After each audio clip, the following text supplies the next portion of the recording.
Apyayantu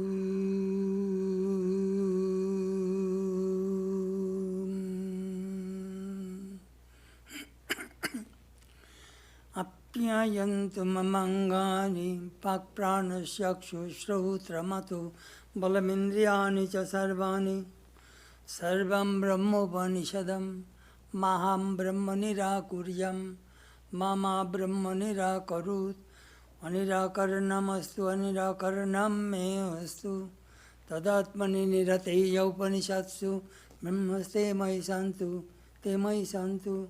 Om Shanti Shanti Shanti.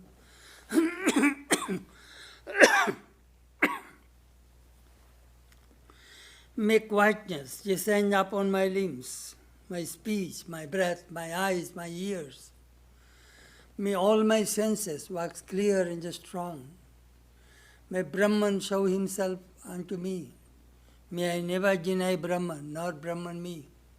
I with him and he with me. May we abide always together. May there be revealed to me who am devoted to Brahman, the holy truth of the Upanishads. Om, peace, peace, peace be unto all.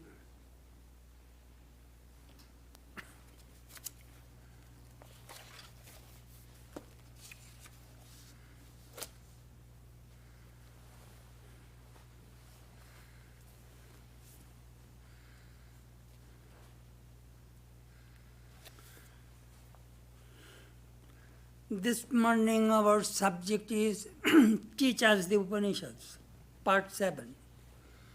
We are going to start the Kena Upanishad. The word Upanishad is very dignified word. When we hear the word, our heads bend down with love and respect to our ancient rishis who discovered the truth.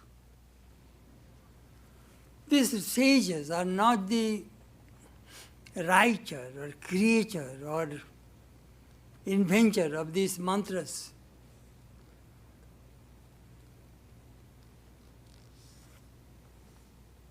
They are the discoverer. Truth can be discovered. So these sages of the different Upanishads viewed, experienced, realized the same truth from different angles. It is amazing that all Upanishads, if you read, the subject matter is only one, Brahman. Brahman is the subject matter of all Upanishads.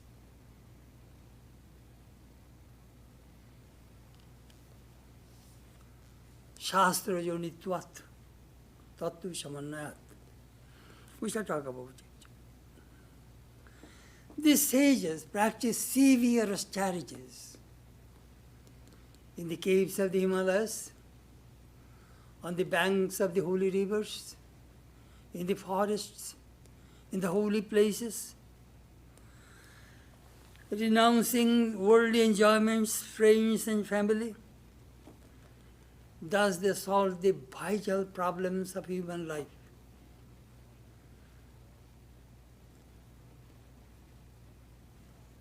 The non-dual experience.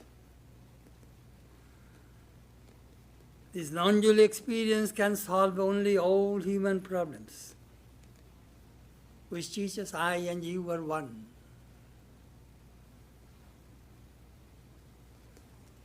Swami Vivekananda mentioned about these Upanishads, how these Upanishads are very important in our life. The infinite oneness of the soul is the eternal sanction of all morality, that you and I, not only brothers, every literature voicing man's struggle towards freedom has preached that for you, but that you and I are really one. This is the dictate of Indian philosophy. This oneness is the rationale of all ethics and spirituality. It is important for us to learn these Upanishads. Teach yourselves, Swamiji said. Teach everyone his real nature. Call upon the sleeping soul and see how it awakes. Power will come, glory will come, goodness will come, and everything that is excellent will come when the sleeping soul is roused to self-conscious activity. This self-knowledge is extremely important, vital in human life. But we do not make any effort. Swamiji further said, what we need is a strength. Who will give us a strength? And the Upanishads are the great mine of strength. Therein lies a strength enough to invigorate the whole world. The whole world can be vivified, made strong, energized through them. They will call with trumpet voice upon the weak, the miserable, and the downtrodden of all races, all creeds, and all sects to stand on their feet and be free. Freedom, physical freedom, mental freedom, and the spiritual freedom are the watchwords of the Upanishads. Swami Vivekananda said it.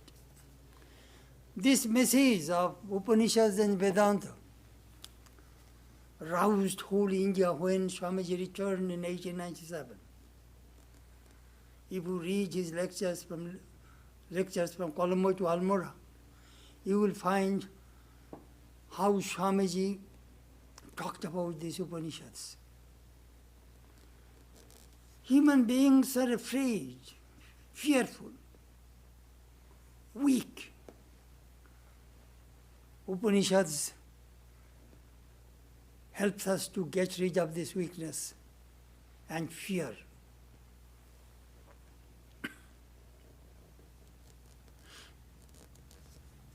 Upanishad.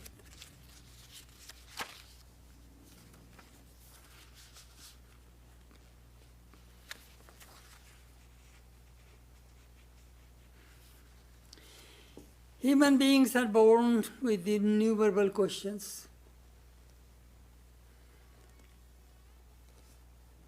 Children, when they are born ignorant, when they learn to speak, they bombard questions to their parents. Who, why, when, where, what, why. These are the questions. They want to know. If they do not get rational, good answer, they are unhappy. This desire to know is inherent in human being. They want a clear, rational answer. But the tragedy is, the more we grow up, the desire to know diminishes. Old people, they do not want to learn anything new.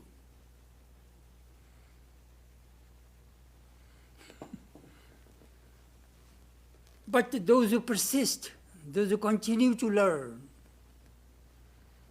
they become the scientists, philosophers. I still remember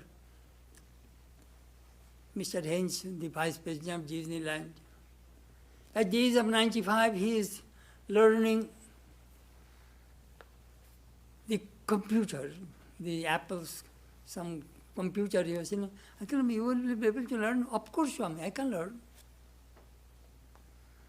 That is something interesting.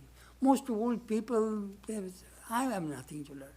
Swamiji says, the person who says, I have nothing to learn, is dead. This curiosity is very, very important in human life. Einstein said in his Ideas and Opinion, there exists a passion for comprehension, just as there exists a passion for music. That passion is rather common in children, but gets lost in most people later on. Without this passion, there would be neither mathematics nor science. This passion to know is extremely important in spiritual life, in every aspect of human life.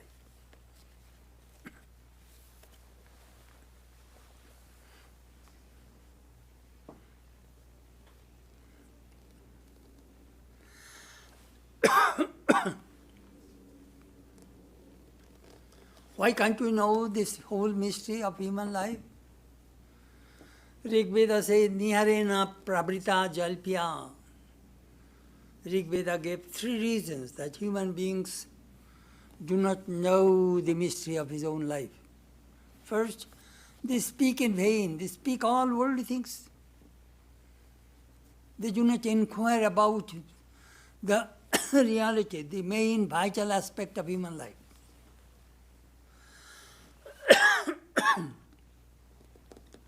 Second, human beings are satisfied with the sense objects. This satisfaction of sensual things. Third, they are continuously running after various objects in this world, desires. They have so many desires that make their mind scattered all over directions. That is the reason they created a mist, fog, so they cannot see. Mist. Nihar. Nihar means mist. Fog. Once I experienced this fog, I went to give a lecture in Fresno. I think it was in 1990s. I was coming from Sacramento. I have never seen such fog in my life. Zero visibility. I could not see anything. The man was driving me. There is no demarcation. It is a one road, side by side. I thought there may be head-on collision. When a car opposite direction comes, I want to see the light, no road. Zero. That creates. But is fog real? No. When the wind blows, the sun shines, fog disappears. But the fog has a capacity to create a disaster, accident.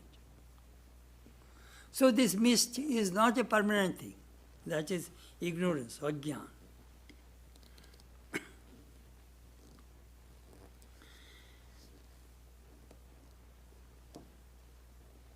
Mystery.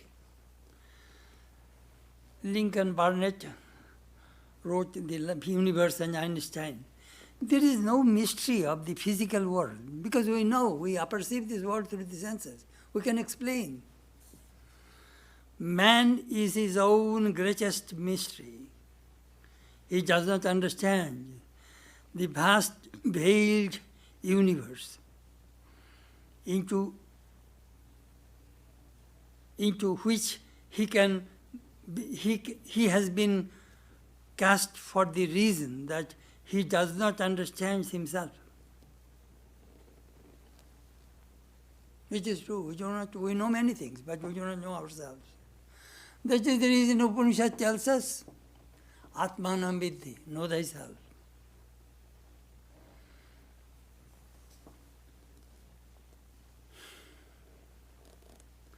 Very few people are interested to know the Upanishads, which is our true nature, the goal of human life. It reminds me a story of a Greek philosopher. He came to give a lecture on human life, the philosophy of life. The audience shouted, we do not like to hear all this nonsense. They are shouting. Then the philosopher said, give me 2 minutes time. I shall tell a short story and I shall leave. So we started to tell the story. Once a man hired a donkey to cross a desert. He sat on the donkey, and the owner of the donkey was walking. At noon, the traveler wants to get down from the donkey and wants to have his lunch. So he sat on the shadow of the donkey to eat his lunch. The owner of the donkey said, I rented the donkey to you, not the shadow. That shadow belongs to me, I shall sit there. The traveler said, no. When I rented the donkey, the shadow also I rented. Saying so, the philosopher left the stage, podium. Then the audience began to shout, who got the shadow? Then the philosopher came back and said, you people are only interested to know the shadow of a donkey. You do not care to know about life. Shame on you. So the audience kept quiet and he gave his lecture. Very funny story.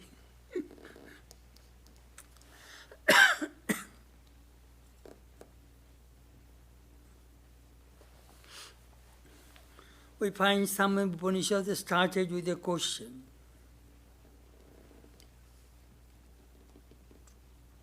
Question. The student must ask questions to the Guru, the teacher, and the Guru answers. In the Munjaka Upanishad we find Kasminno Bhagavo Vigate Sarvamidam Vigatam Bhavati. Plain question. The student comes and straight asks, Sir, do you know any such thing, knowing which everything will be known? Everything could be known. Is there anything you know? Then Upanishad starts.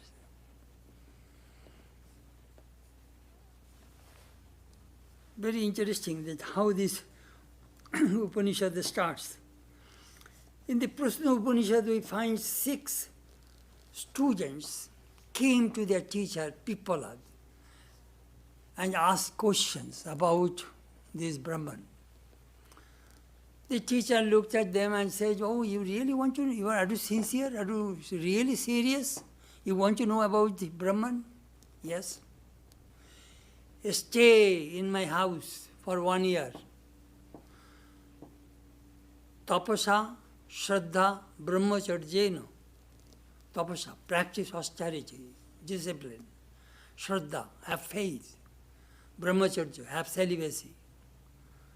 After 1 year, I shall tell you if I know. He showed his humility. He was a knower of Brahman. In the Taittiriya Upanishad, we find Odihi Bhagavo Brahmeti. Oh, sir, please teach me about Brahman. The teacher replied, Tapasa Brahma Vijiggansasva. First practice austerity. Discipline yourself. Clean your mind. Then come and I shall teach you. Very interesting, you know how the questions.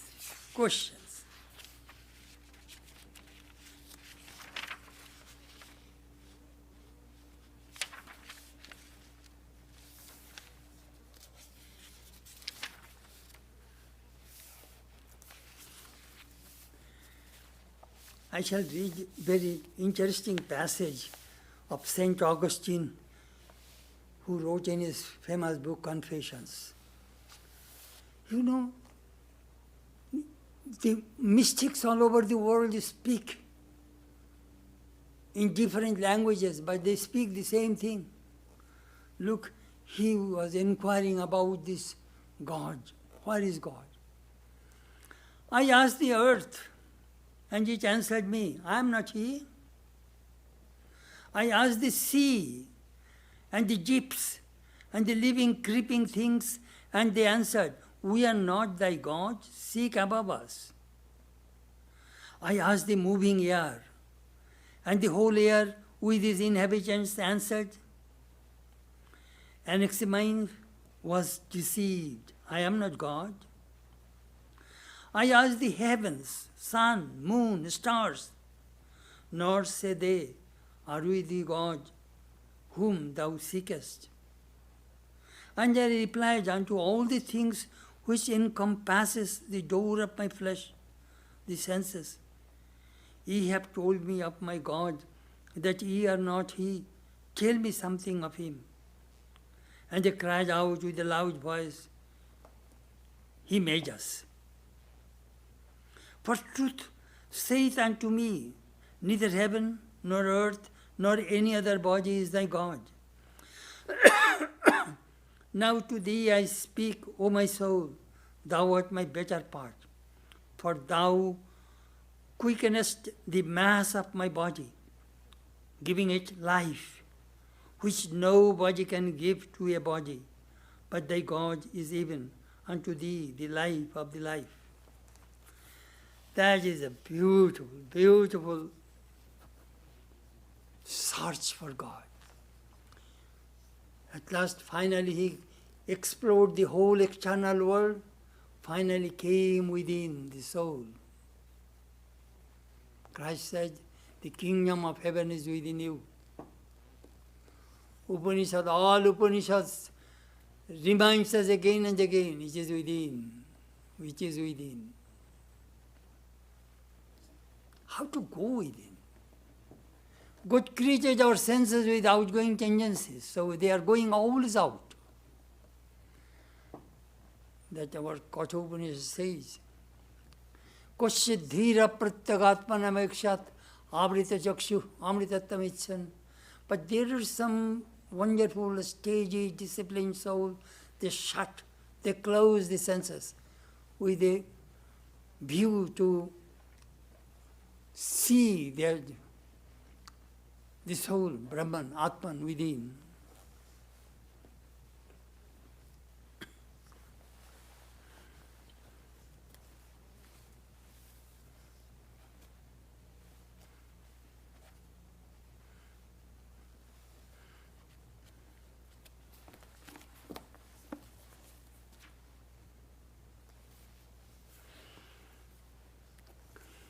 Now we shall start our Upanishad, Kena Upanishad. It is a small Upanishad, 35 verses.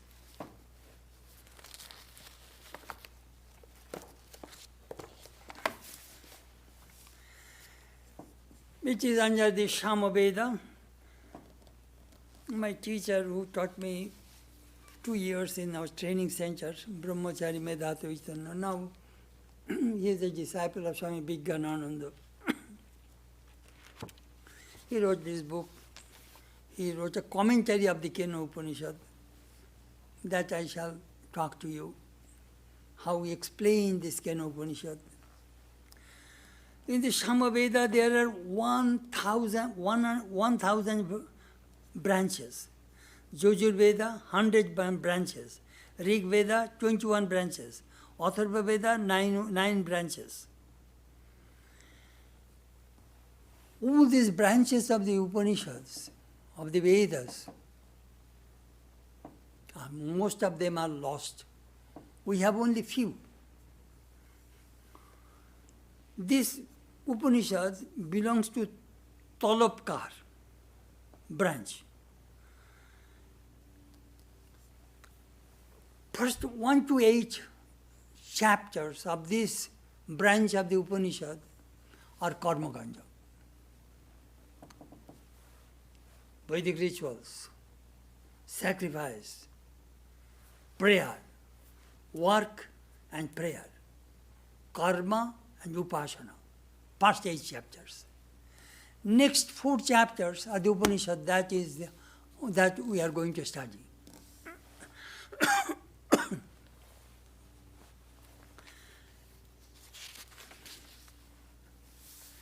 Karma.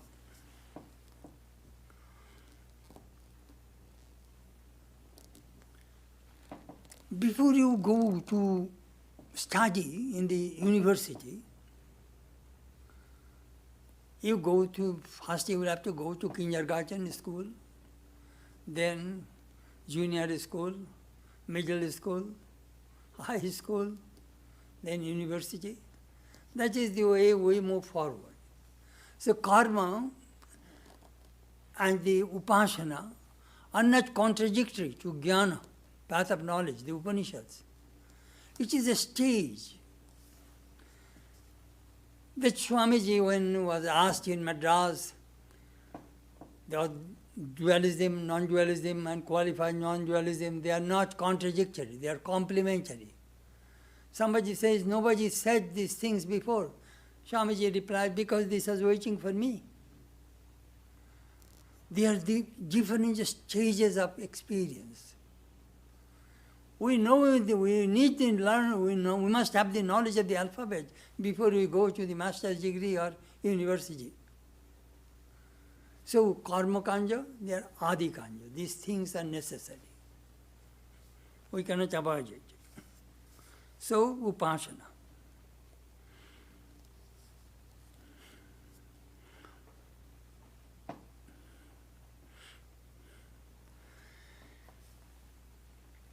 So then comes Kenushatolakana. In this section also they have a upasana of the prana. Prana is a vital energy, life force. This prana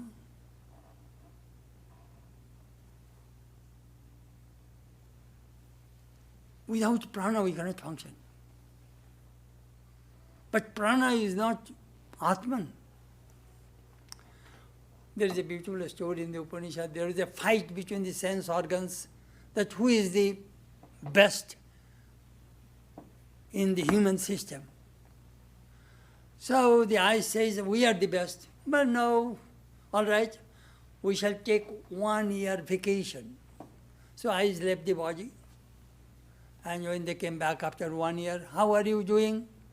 The body says, we are doing fine. Just we lived here like a blind person. Then the speech took 1 hour, 1 year vacation and came back. Oh, we stayed in this body just like a dumb. Hearing also, ear also left for 1 year, came back. Oh, we are fine. And we lived in this body like a deaf. But when the main prana wanted to depart from the body, all sense organs collapsed. Then they said, you are the best. Please don't leave us. This is a beautiful story of the prana. This prana is Shutratma, Hiranyagarbha, Prajapati, Apara Brahma, Karja Brahma. These are many names of this prana.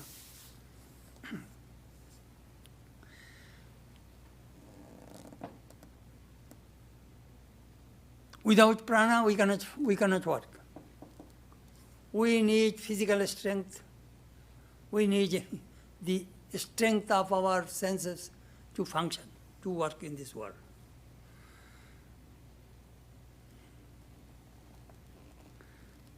Energy. Utsav. Enthusiasm is extremely important in our human life. Then the Upadghat, this is the introduction of the Shankara's commentary of the Kena Upanishad. Shankara made the commentary. This knowledge came from Guru to disciple. Parampara, they call it Guru Parampara. If you read Chandogya Upanishad, Brihadaranyaka Upanishad, there is called Rishi Vangsho. Gautamanath, Pautimashat, Gautamanath, Kashyapa, Bharadwaja, all the great sages, their descendants, they carry this truth from Guru to disciple. They say this truth came from Brahma, the creator. 4 Vedas came from his lips. Brahma gave this knowledge to his son Vasishtha, Vasishtha to Shakti, Shakti to Parashara, Parashara to Vyasa, Vyasa to Shukadeva, Shukadeva to Gaudapada, Gaudapada to Govindapada, Govindapada to Shankara. Then the Shankara 10 sects of the Vedanta of monks carried the same truth. Thus the truth came to Totapuri. Totapuri gave this knowledge to Sri Ramakrishna. Sri Ramakrishna to Vivekananda, Brahmananda. Brahmananda gave this knowledge to Shankarananda. Shankarananda gave this knowledge to Chaitanyananda. In this way, Guru Parampara, this ancient wisdom is coming to us. Very interesting.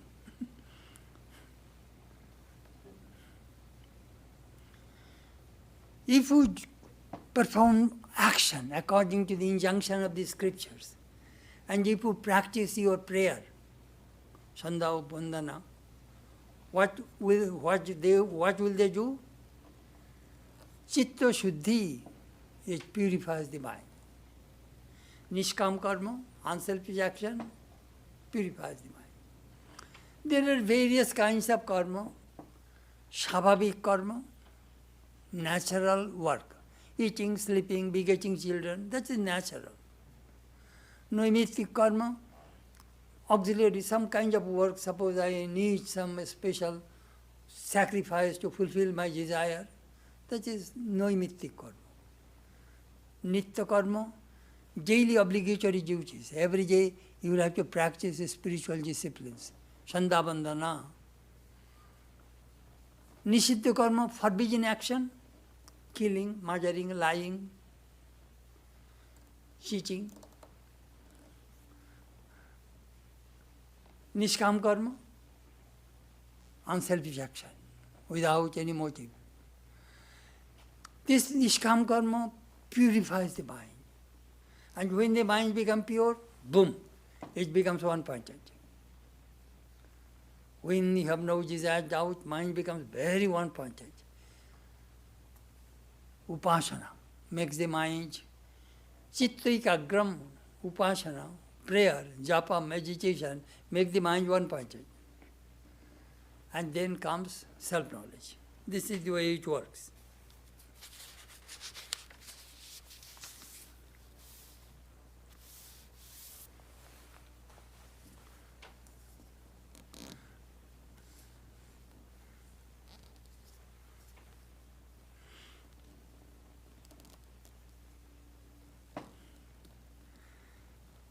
Sadhya sadhan.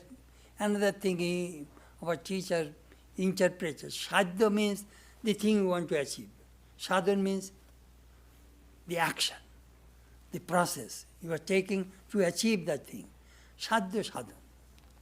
Suppose I want to go to heaven.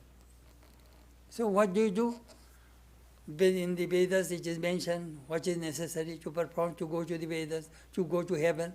So you perform that sacrifice, you will go to heaven. So heaven is the sadhya, and performance of the sacrifice is sadhan.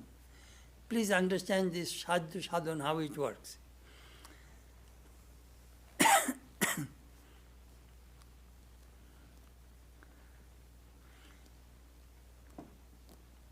When you understand the sadhya sadhan, then do you know what happens? Then comes renunciation. How does it work? Listen. In Mundaka Upanishad there is a mantra. Pariksha lokan karmachitan brahmano nirvedamayati nasti agrita kritina tad vijnanartam sa gurumeva vigachyat samitpani shrotriyam brahmanishtam. A disciple, a student came. He scrutinized different lokas where people want to go. And he found all these lokas can be achieved through action. And the ultimate truth cannot be achieved through action. For the reason he thinks, then I shall not be involved in these activities. What shall I do? I shall go to a guru with sacrificial wood. That means shraddha, love. With that shraddha and love, he goes to a guru. Samitpari Shotiram Brahmanishta Guru. Tad Guru me bhavi gachyet. Tad vijnanartham. To know that ultimate truth, he goes to a teacher with love and respect. Vairagya. This Vairagya, he is talking, do you know what he is talking about? That this student has come to know from the Guru the ultimate truth. Does he have worldly attachment or not? If he has worldly attachment, he cannot enter in this realm. Look what Sri Ramakrishna said. Here is a thread, and here is the eye of a needle. It does not go if the thread has too many fibers. So what do? We take the thread, we take a little water or moisture, and we rub it and make it sharp, one-pointed, then it easily goes to the eye of a needle. So if you have too many worldly desires, you cannot enter in this realm. That he is talking about. Seasoning. Are you a true student? Otherwise, this Brahma Jignasa, this Jignasa will not come. First, you will have to be Odhikari. Look at this Washington U Medical School. They have a prerequisites to get admission into the medical school. If I go, they will say, no, you are no good. You know religion and philosophy, you cannot be a doctor. You get out. You will have to go take science, physics, mathematics, chemistry, all those things. You have the knowledge, prerequisites, then you can get entry into the medical school. I am disqualified. That he is talking about.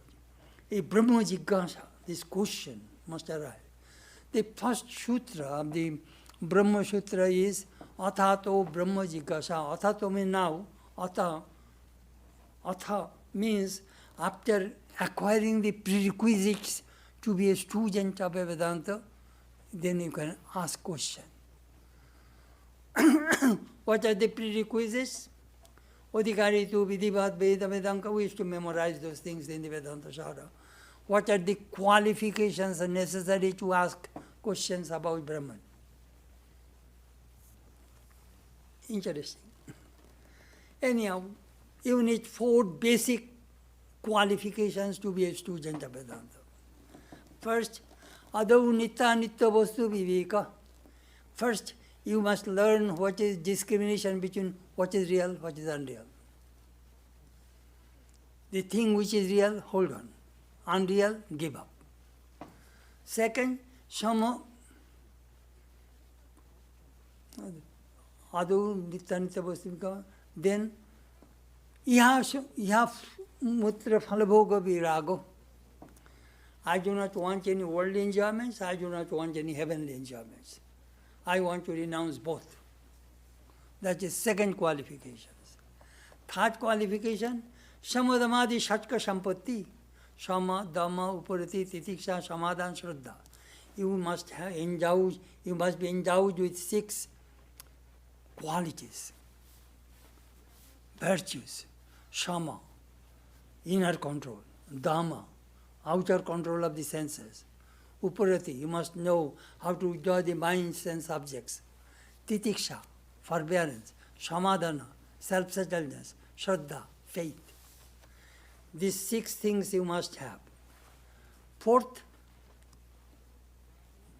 mumukshuttam, a burning desire for liberation. If you have these 4, then you are a Odhikari. All right, you will get admission in this school.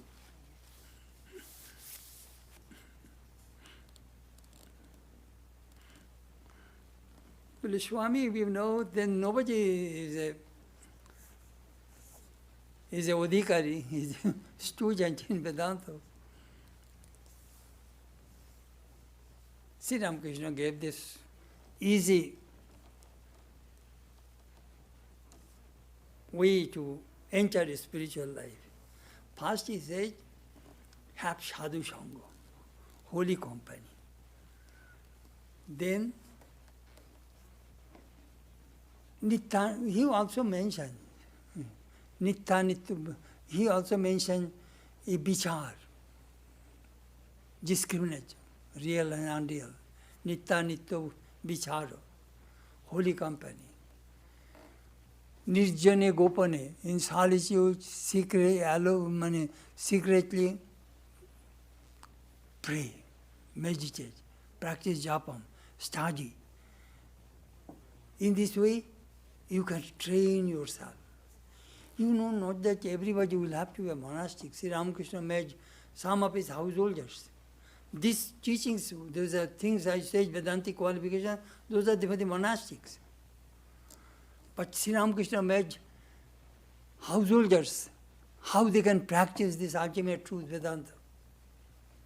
Look, Ames, Nagmasha. Their inside is renunciation. They are householders, but inside non-attachment. How they practiced. Anyhow, Shadya Sadhana Sambandhatvat.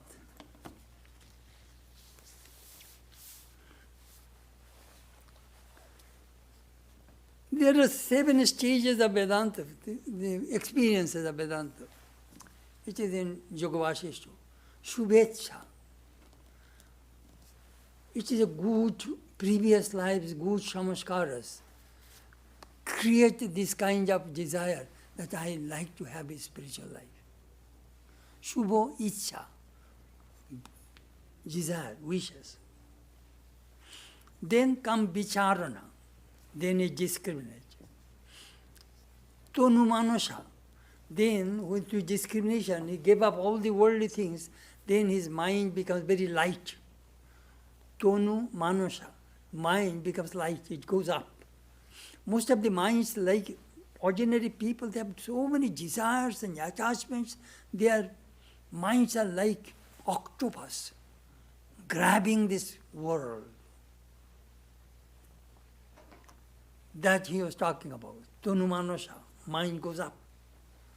Then Swattapatti, at that time he experiences. That is called Jivan Mukta Avastha, Swattapatti, 4th stage. 5th stage, Asang Shakti. All attachments are gone. Padartha Abhavini, a world becomes dream to him, not real. And Turjaga, complete Samadhi. These are the 7 stages we find in the Vedantic tradition. This Vairagya, this renunciation and non-attachment, generates the inquiry about Brahman. So the students came and asked the question, they must have these qualifications. Otherwise they would not ask about Brahman.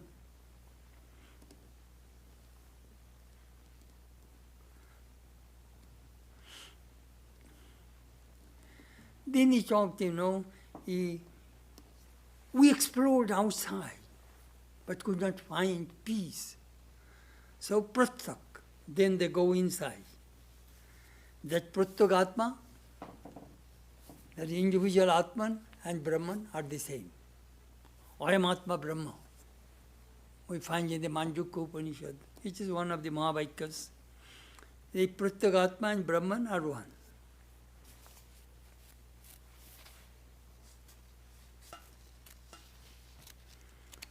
It is ignorance which brings all this karma, desire and karma, and that binds us.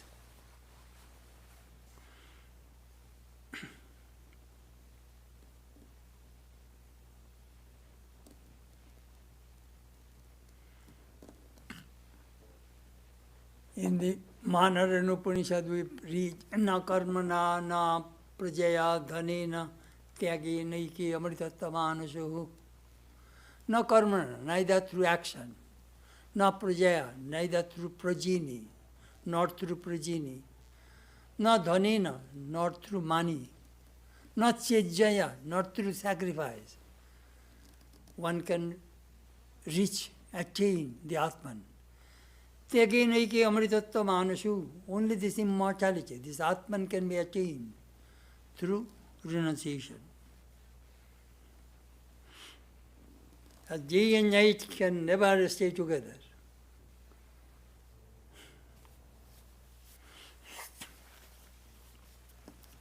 We talked about this, what karma can do. Karma can take you these lokas. The Upanishad says, Bhur, Bhava, Swa, Maha. Up to this, karma will take you. Then Upasana will take you Jana, Tapa, Saitya Loka. Very interesting.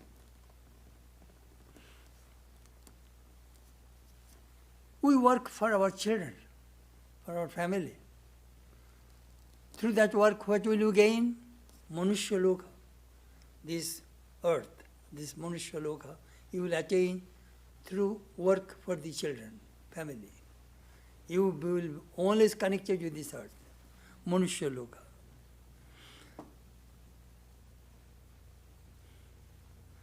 Then Devaloka. If you perform work and prayer both, then you will go to heaven, Devaloka. Again, Devalok means Jana, Tapa, Saitya Loka.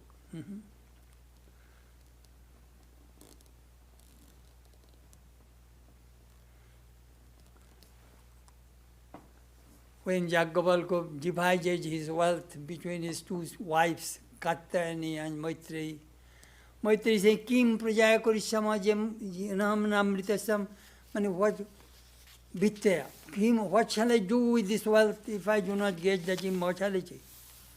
I want immortality.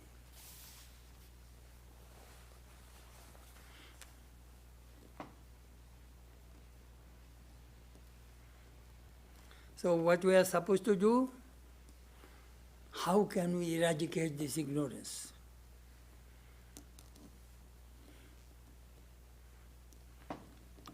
Sannyas also, renunciation, monastic also, life also. There are various grades of monastic life.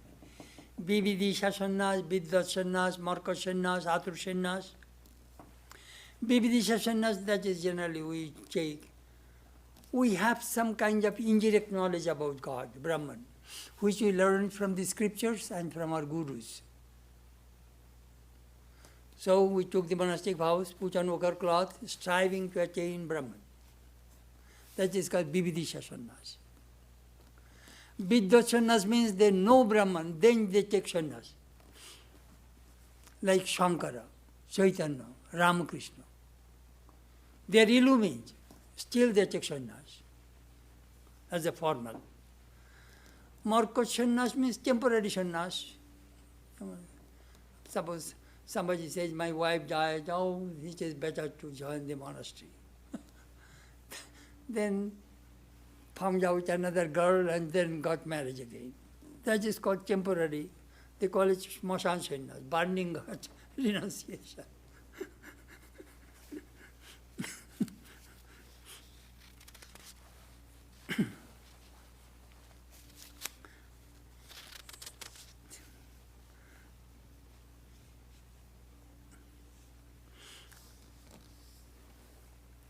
Knowledge and action, karma and jnana, are two different things. Do you know karma? How is it? It is your will. Kortum, akortum, annathava kortum. I can do it, I may not do it, or I can do something else, which is according to my wish, my will.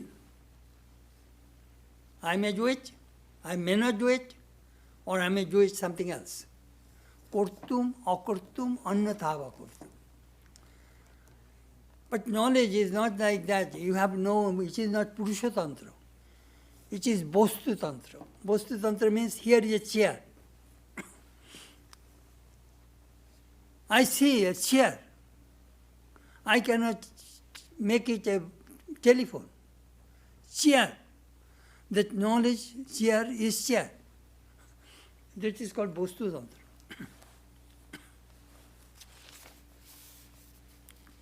Anyhow. So he came to the Guru and asked the question. So now I shall read the verse of the Upanishad.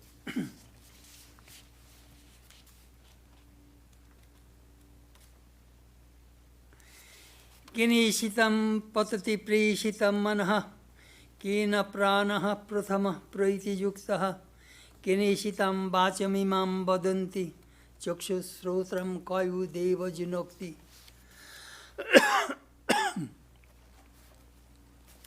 The disciples asked, "Oh, by whose will, directed, does the mind proceed to its object? At whose command does the prana, the foremost, do its duty? At whose will do men utter speech? Who is the God that directs the eyes and ears?" These are my questions. These are the questions. The name of the Upanishad is Kena, because the first word is Kena. Om Kene Shitam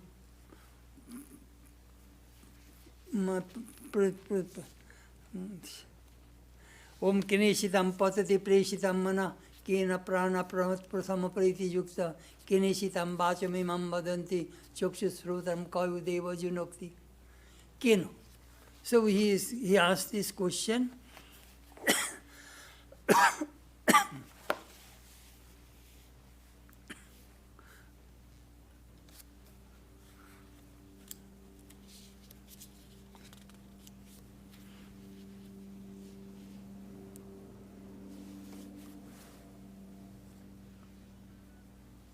We see, we hear, we talk, we touch, we taste. These are the 5 organs of knowledge.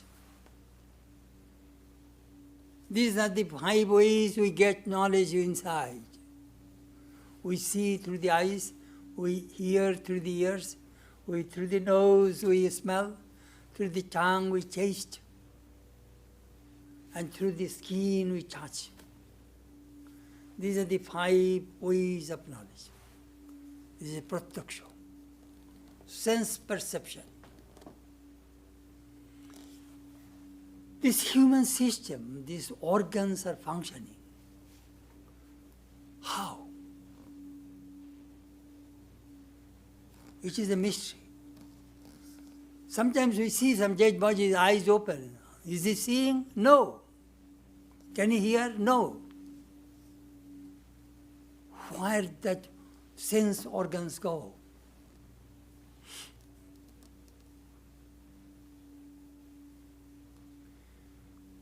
It is the consciousness behind Chaitanya. It makes body image. Even though it's this consciousness within me so that I am speaking to you and you are listening. If there is no consciousness, I am dead, you are dead. What is that consciousness? You see, do you know what does it say? It is gross to subtle, subtle to subtler, subtler to subtlest. That is the way the student asks the question and Guru is taking the mind of a disciple's mind, gross to the subtle, subtle to subtler, subtler to subtlest. That is the reason they ask the gross question. I see my eyes, I see my ears. How do they function? That subtle things I do not see. You are my Guru, you will have to tell me. This is the setup, you see. Very interesting.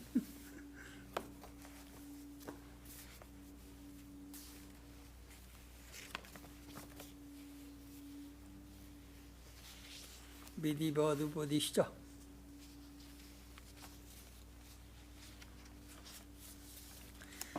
Does the mind, it is commonly believed that the mind thinks of objects independently of any outside will. But this is not true. The mind is not its own master. Otherwise, an intelligent person would not contemplate evil. It is a common experience that the mind, although conscious of the harmful results to follow, sometimes thinks of an evil object. In spite of being warned by others, it is impelled to undertake an action fraught with serious consequences.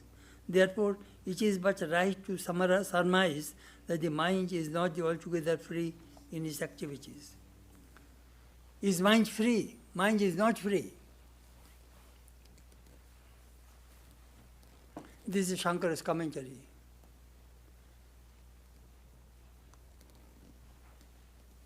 Mind. How does the perception complete? We read in Shankara's commentary that Rupam drishyam lochanam driktu tat drishyam driktu manasam drishya dhivrittayu drigiva natu drishyati. It is a beautiful verse of Shankara. Rupam drishyam, whatever we see, they are drishya, seen. S-C-E-N-E or S-E-E-N. Seen, these things are seen. Rupam drishyam.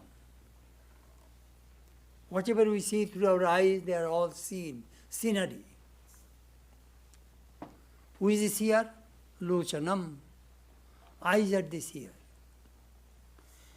Again, the eyes are the seen. My eyes are open, but I do not see anything. My mind is not there. My mind is thinking something else. You are sitting in front of me, I am not seeing you at all. So he is telling, mind is the seer. Eyes become the seen, mind is the seer. Again, drishya dhivrittayu. On the mind, drishya, many waves, thought waves, many scenes are passing over the mind. Who is the seer? Drigiva, the Atma. Atman is the seer.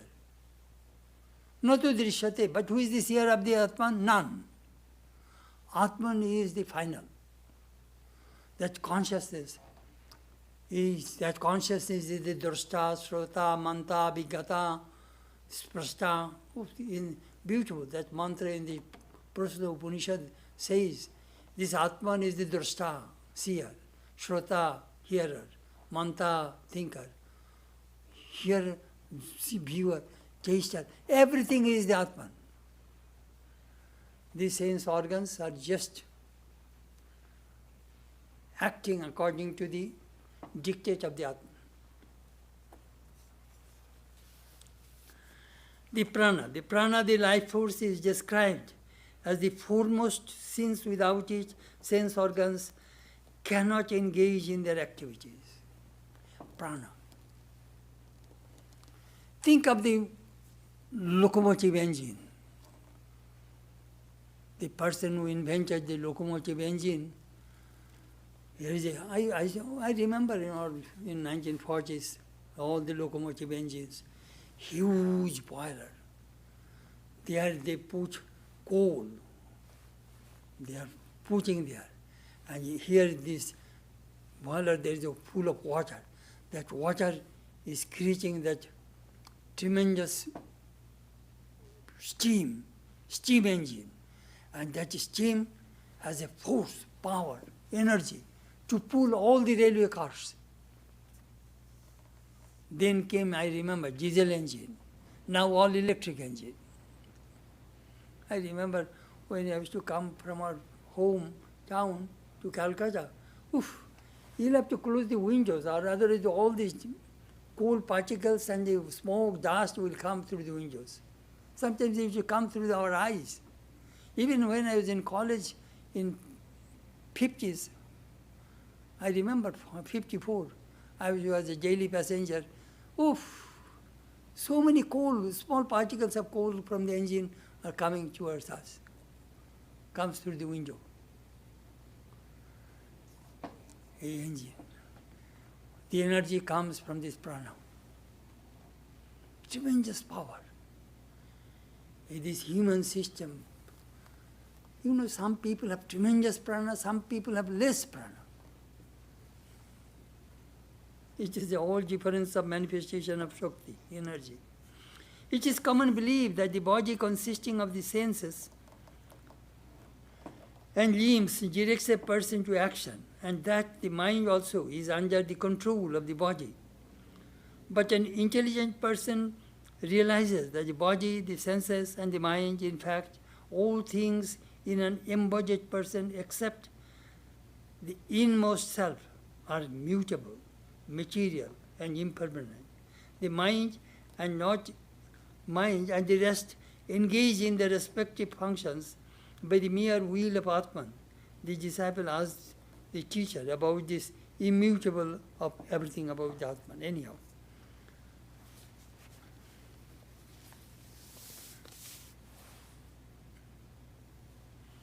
Sangato parartatvat, according to Shankar philosophy.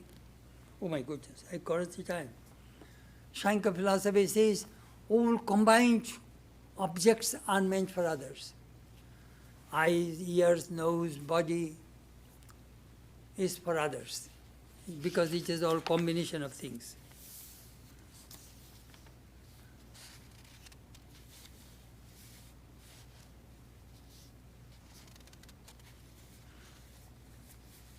He made a good comment that, life begins when we are in the embryo, in the womb of our mother. Life begins from there. And some people say life begins after birth or before birth. The Upanishad says life begins before birth.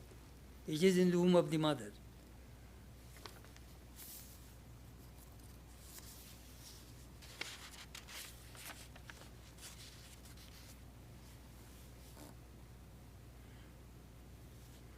Anyhow, today we just talked about our question.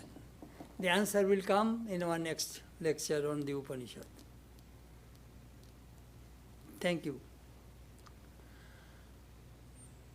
Anyhow, have patience. Don't be impatient about listening this Upanishad.